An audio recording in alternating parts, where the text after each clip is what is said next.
This is my room for 3 more days. That's true. 2 more days. I can't. Hey, bunnies. What a day for a daydream.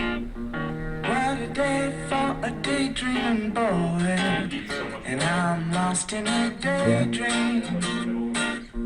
Dreaming about my bundle of joy.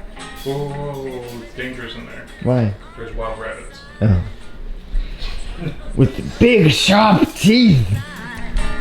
I'm going the days So to these take are a the walk bunnies. in the sun and follow my face on somebody's new mode lawn.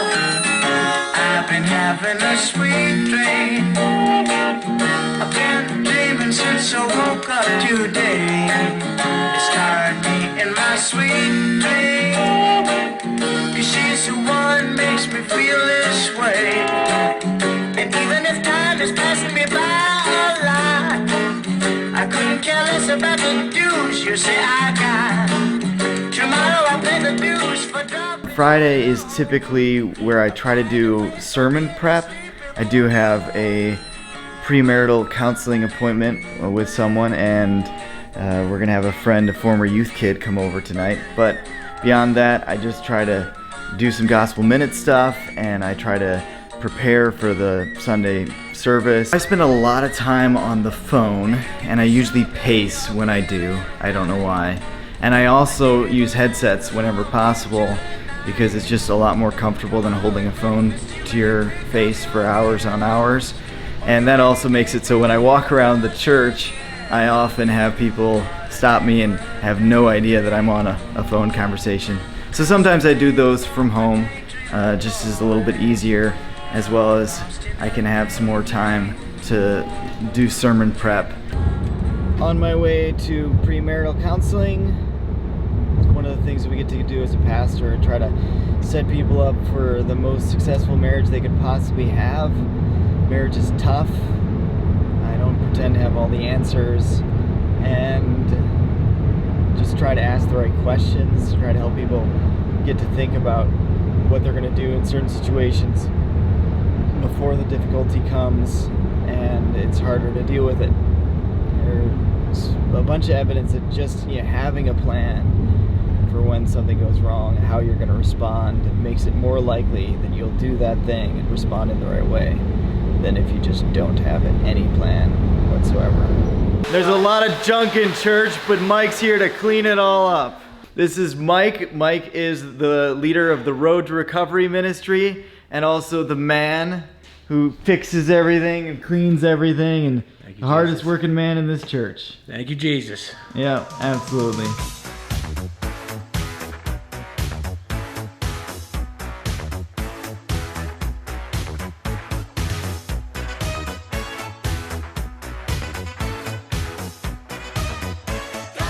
So premarital counseling went pretty good, I think. Hopefully so did the couple. Great couple. We just love them, Kate and I. Kate's actually gonna be the bridesmaid for the couple. So that's gonna, or the maid of honor. Yeah, the maid of honor. So it's pretty cool that I get to be the officiate and they are the maid of honor, or Kate's the maid of honor, and they're such close friends.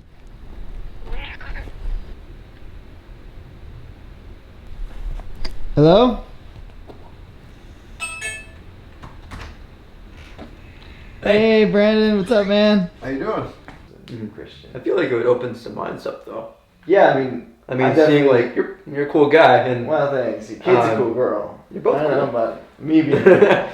She makes me look more cool. Is that it? She's standing next to me. Yeah, I mean, I just look like a...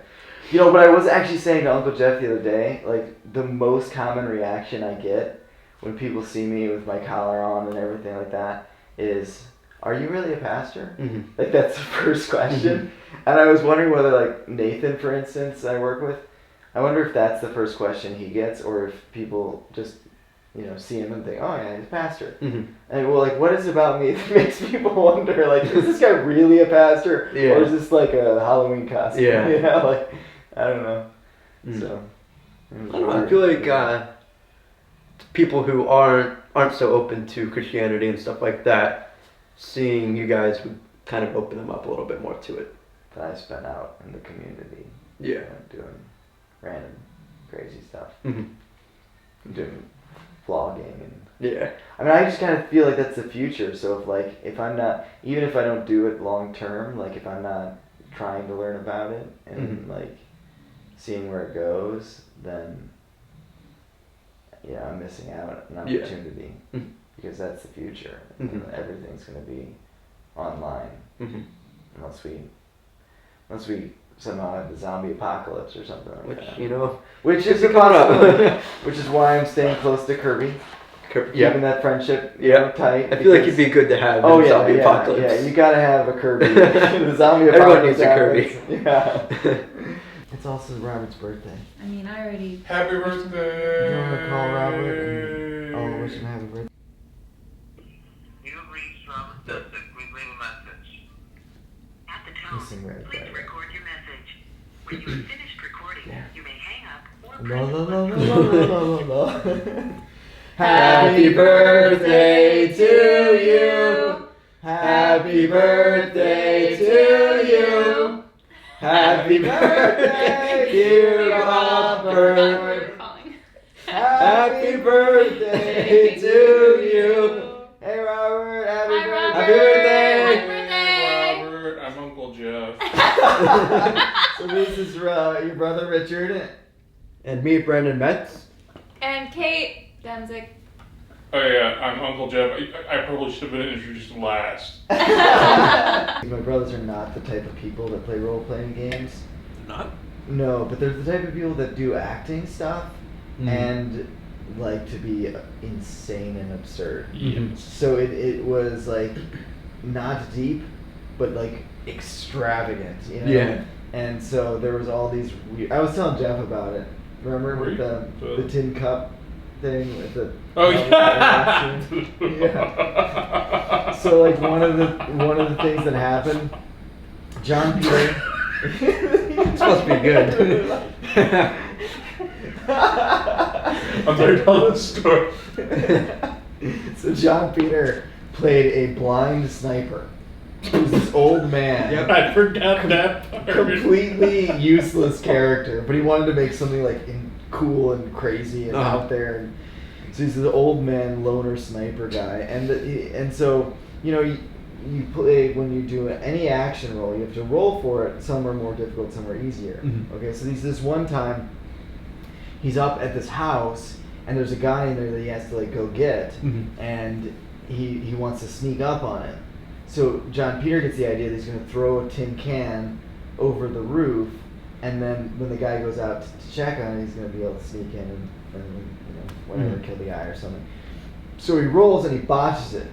So basically what happens is he throws the tin can, it rolls up on the roof, and then it rolls back down and hits him in the face and falls down. Oh, wow. And so then later in the game, same situation happens. Is like they're at the house and everything, and John Peter has his character grab the tin can, look at the roof, and I'm not just gonna go in. Goes and shoots him. Into my car. Have you seen Arrival? Yes. What did you think of that? I loved it. Wasn't it so good? I loved it so much. Oh man, that movie to me was definitely the movie of last year. Yeah, I agree. It's like the most must-see movie that had so much wonderful things to say about life. For sure. And I even loved like the linguistic aspect of Oh, it. it's Like when he awesome. breaks down like the sentence and how they would learn it. Yeah. That was fascinating. Yeah, that was really cool. And the idea of a language that is not linear was really interesting. Yeah, it was a very, very well done movie. And when my dad saw it, he's also very religious. He made a connection to that and God, which I thought was interesting. Oh yeah. It's over here, right? Yeah, it's right over here. Okay. Yeah. Yeah, Kate and I went to see it, and it was like the middle of the day, so the theater was like tiny and like barely anyone was there. And then we're watching it, and at a certain point, like I'm like crying and I'm like mind blown, and I'm just like enjoying this movie so much, but I don't really know how Kate is feeling. So the credits roll, and I'm just kind of sitting there in my seat, not moving, and everybody else is just walking out of the theater like, that was okay, right, whatever. What? And I'm thinking in my mind, that movie just changed my life. Yeah. Like, I want to live differently, having a different perspective because of that movie. And I'm starting to think, I really hope that Kate is not like, what's going on with Richard? Why isn't he moving? But I don't want to like look over because I'm having this moment, you know, like with me and God. And so at a certain point, finally, I do look over and she's sitting there like just as mind blown and just as emotional. And I'm like, yes. So we ended up like talking about it like the whole time of like how we both like are obsessed with that movie.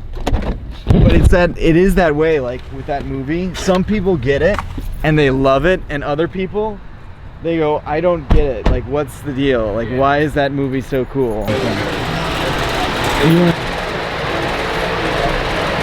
Alright, boss, if you can sign the top one for me, the next one down is yours. Yeah. And a lot of, even worse, it's like Oh yeah? some of the most dense reading ever. Like, one of the, journals I had to cite on my prospectus was like an 85-page, really like dense article. Yeah. So that was a pain to sift through. But yeah, I do a lot of reading like that. Just none of it is outside of my education. Oh, okay. Like, I haven't read anything for fun. Except for like Quiet by Susan Cain. I feel like there's a lot of introverts who try to act extroverted. Well, that's me. I mean, So- yeah, but you know that you're an introvert. Yeah, that's true. That's true. Well, I mean, I think when I read it, I was kind of insecure about being an introvert. Okay. I was pretty young, Mhm. so I think at the time it was a good read for me. Yeah. That makes sense.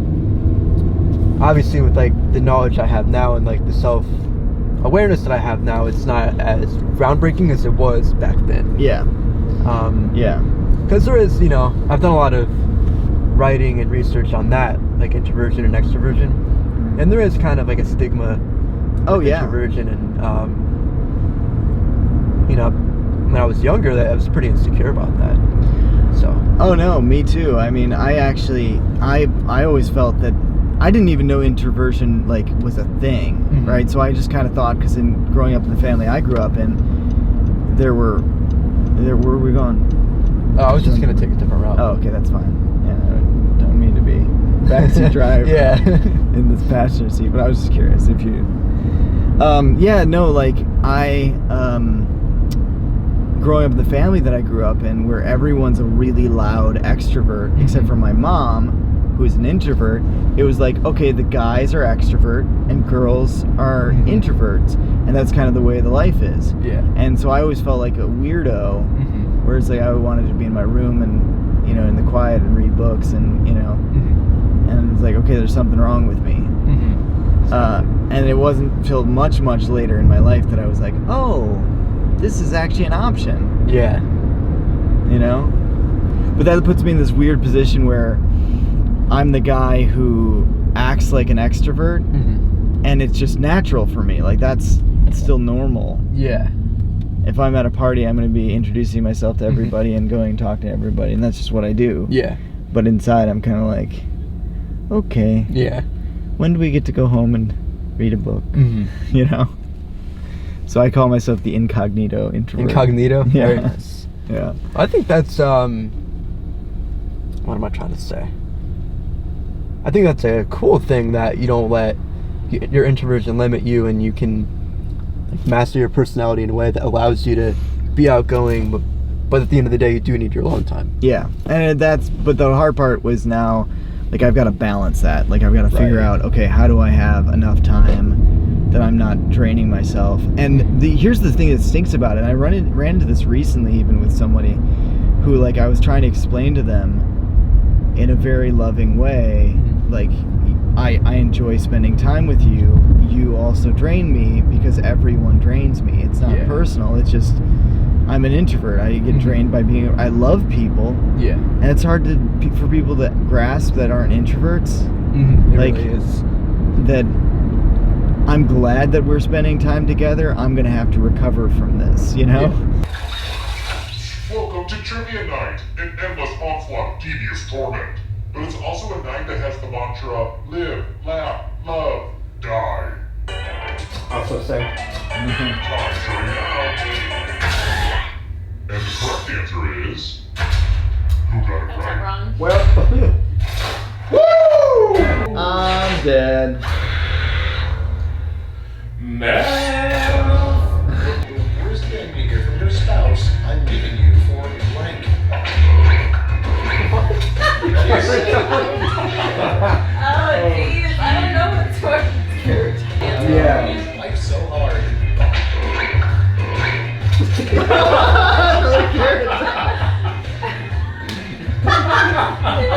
I don't know.